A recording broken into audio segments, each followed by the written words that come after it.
অনেক দিন ধরেই ভাবছি রান্নাঘরটা পরিষ্কার করব। আজকে কালকে করতে করতে প্রায় অনেক দিনই হয়ে গেছে। আজকে ফাইনালি শুরু করে দিয়েছি, তাও আবার রাত্রেবেলা। হ্যালো এভরিওয়ান, আসসালামু আলাইকুম। কেমন আছেন সবাই?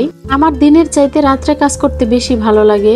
সবসময় রান্না করার পরে চুলা গরম থাকে বা চারপাশ গরম হয়ে থাকে, এই জন্য রাত্রেই আমি রান্নাঘরটা ধুয়ে রাখি। বেশ কয়েকদিন হয়ে গেছে রান্না করেই চলে যাচ্ছিলাম, রান্নাঘর আর পরিষ্কার করা হচ্ছিল না। ট্রে গুলা হচ্ছে প্লেট বাটি রাখার র্যাকের। তো এই ট্রে অনেক নোংরা হয়ে থাকে, কারণ প্লেট ধুয়ে রাখার পরে যে পানিগুলো জমে থাকে ওগুলা তো খুব সহজে এগুলো উঠতে চায় না। আমি হচ্ছে টাইলস ক্লিনার দিয়ে তারপর এগুলো পরিষ্কার করি। সামান্য একটু দিলে ময়লাগুলো একদম উঠে আসে। এত ভালো কাজ করে এই টাইলস ক্লিনারটা। যে কোনো প্লাস্টিকের কিছুর মধ্যেই হচ্ছে এটা দিয়ে অনেক সুন্দরভাবে পরিষ্কার করে ফেলা যায়। সেটা আজকে আপনাদের সাথে শেয়ার করলাম। দিয়ে কিছুক্ষণ একটু অপেক্ষা করতে হয়। তো দেখতে পাচ্ছেন ট্রের মধ্যে কত নোংরা পানি, আর এদিকে রান্নাঘরের অবস্থা পুরাই বেহাল। সবকিছু বের করে আমি হচ্ছে ধুয়ে দিচ্ছি অল্প অল্প করে। তো স্পাইসি জারটা আমি ধুয়ে দিচ্ছিলাম, তো এটা আমি ভালো করে মুছে পরিষ্কার করে নিয়েছি। জারের যে ক্যাপগুলা সেগুলো আমি পরিষ্কার করে নিয়েছি, আর জারগুলো আমি মুছে নিব। সবগুলো এখন আর ধোয়া পসিবল না, যেহেতু রাত্রে ধরছি সব কাজ।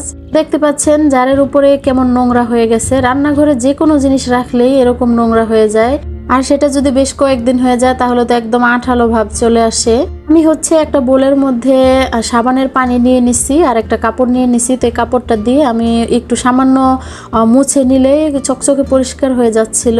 সবাই চায় নিজের সংসার নিজের মতো করে গুছাতে, তো আলাদা হওয়ার পরে আমি খুব শখ করে এই জারটা নিয়ে আসছিলাম। এগুলো পরিষ্কার করে রাখতে হয়, না হলে উপরে জং ধরে যায়। স্পাইসি জারটা 16টা জার ছিল, এর মধ্যে একটা জার ভেঙে গেছে। আমার আবার কোনো কিছু ভেঙে গেলে খুবই মন খারাপ লাগে। কোনো জিনিসই সারা জীবন থাকবে না, নষ্ট হবেই। তারপরেও এত পছন্দ করে আনছি, তার মধ্যে একটা ভেঙে গেছে। এই স্পাইসি জারটা খুবই হেল্পফুল। আমার প্রত্যেকটা মশলা, প্রত্যেকটা জিনিস আমি আলাদা আলাদা ভাবে রাখতে পারছি, আর যেটা যখন প্রয়োজন হয় সেটা হচ্ছে বের করে নেওয়া যায় খুব সহজেই। তো সামান্য একটু মুছে নেওয়ার পর খুবই সুন্দর পরিষ্কার হয়ে যাচ্ছিল। ভাবলাম যে এটা আমি এভাবে করেই বেশিরভাগ মুছে নেব।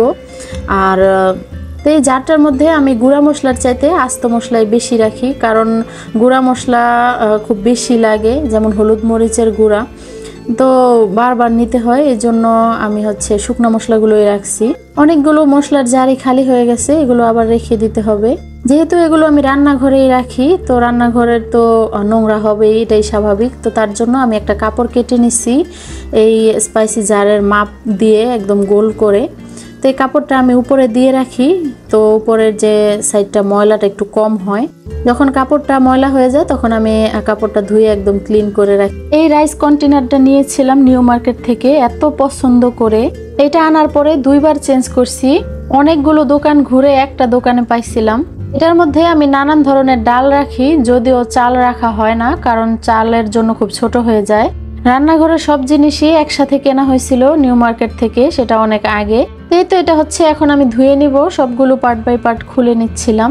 এটার মধ্যে এই পার্টগুলাই খোলা যায়, বাকিগুলো আর খোলা যায় না। ভেতরে দেখতে পাচ্ছেন কালো দাগ পড়ে আছে, ওগুলো আর পরিষ্কার করা যায় না।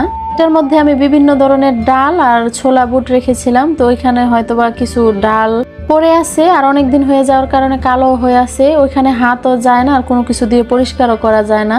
তো আমি হচ্ছে এই জায়গাটা সুন্দর করে ক্লিন করে নেব। তো সামান্য হুইল পাউডার আর হচ্ছে টাইলস ক্লিনার দিয়ে আমি ভালো করে পরিষ্কার করে নিব। মাত্র 7-8 দিনে কেমন অবস্থা হয়ে গেছে। এই জন্য এই কাজ জমিয়ে রাখতে নাই, প্রতিদিনকার কাজ প্রতিদিনই করে ফেলতে হয়, তাহলে আর এতটা কষ্ট হয় না। সবকিছু ভালো মতো ধুয়ে একদম পরিষ্কার করে নিয়েছি। এখন হচ্ছে সবকিছু সাজিয়ে রেখে দিব। যেহেতু এই কাজগুলো রাত্রেবেলা শুরু করছি, আর অনেকটা লেট হয়ে গেছে, অনেক রাতও হয়ে গেছে, এই জন্য খালি রেখে দিলাম। আজকের ভিডিওটি যদি কোনো এক সাইড থেকে ভালো লেগে যায় তাহলে একটা লাইক দিয়ে দিবেন, আর চ্যানেলটা সাবস্ক্রাইব করে দিয়ে পাশে থাকা বেল বাটনে একটা ক্লিক করে দিবেন, যাতে পরবর্তী ভিডিওর নোটিফিকেশন আপনাদের কাছে সবার আগে পৌঁছে যায়। সবকিছুর উপরে আমি একটা কাপড় দিয়ে রাখি, যাতে উপরের সাইডটা নোংরা না হয়। তো এই রাইস কন্টেনারের জন্য একটা কাপড় কেটে নিছিলাম, তো সেই কাপড়টা আমি এখন দিয়ে দিলাম। যদিও উপরে কাপড় দিয়ে রাখি, তারপরেও কয়েকদিন পর পরেই হচ্ছে এগুলো পরিষ্কার করে রাখতে হয়। বেশিরভাগ স্টিলের জিনিসে বেশি প্রবলেম করে, কারণ সামান্য একটু পানির ছিটা গেলেই জং ধরে যায় আর অল্পতেই নষ্ট হয়ে যাওয়ার চান্স বেশি থাকে। এই স্পাইসি জারগুলো নিয়ে এতটা ঠকতে হবে সেটা আমি ভাবতেও পারি নাই। হাত থেকে পড়া তো দূরের কথা, কোনো আঘাতও লাগে নাই, তারপরেও একদম ফেটে চৌচির হয়ে গেছে। বাইরে থেকে ফাটার কোনো চিহ্ন নাই, অথচ ভিতরে একদম চিড়ে গেছে। তো এই তো আমি হচ্ছে ট্রে গুলো লাগিয়ে দিলাম। তো সবকিছু পরিষ্কার করলে দেখতে খুবই সুন্দর লাগে। এত কষ্ট করে পরিষ্কার করার পরেও 2 দিন পরে আবার সেই নোংরা হয়ে যাবে আগের মতো। তো এই তো আজকের ব্লগটি এখানে শেষ করছি।